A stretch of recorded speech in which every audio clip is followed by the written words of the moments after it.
আপনি যদি প্রতিদিন 3 মিনিট ফায়ার হুইল করেন তাহলে আপনার শোল্ডারের ফ্লেক্সিবিলিটি বাড়বে, আপনার শ্যাগি ব্রেস্ট লিফট করবে এবং আপনার আর্ম ফ্যাট এবং আর্মপিট ফ্যাট থেকে একেবারে মুক্তি পেয়ে যাবেন। আপনি যদি প্রতিদিন 20 বার হর্স স্ট্যান্ড সাইড স্ট্রেচ করেন, এটা আপনার হাড়গুলিকে অ্যালাইন করবে এবং আপনার টেন্ডনগুলিকে আরো বেশি শক্তিশালী করে তুলবে। সেই সাথে আপনার বডি ফ্লেক্সিবিলিটি বাড়াবে এবং আপনার ব্লাড ফ্লো আর এনার্জি আরো বেশি বৃদ্ধি করবে।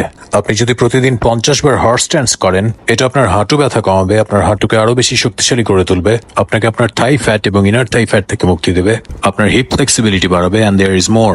আপনি যদি প্রতিদিন 50 বার হর্স স্ট্যান্ডস ফরওয়ার্ড বেন্ড করেন, তাহলে আপনাদের যাদের দীর্ঘ সময় বসে বসে কাজ করার জন্য শরীরে জড়তা চলে এসেছে, তাদের বডি ফ্রি হয়ে যাবে, ফ্লেক্সিবিলিটি বাড়বে এবং সব রকম জড়তা চলে যাবে। আপনি যদি প্রতিদিন 50 বার সোরিং ইগল এক্সারসাইজটি করেন, তাহলে আপনি একটা এক্সারসাইজ করে খুব দ্রুত সময়ে আপনার ফুল বডি ফ্যাট কমিয়ে ফেলতে পারবেন।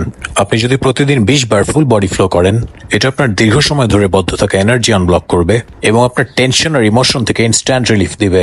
আপনি যদি প্রতিদিন 20 বার পিয়ার্সিং দ্য মুন করেন, তাহলে আপনার বদ্ধ থাকা এনার্জি ওপেন হয়ে যাবে এবং আপনি অনেক হালকা আর নিউবর্ন ফিল করবেন।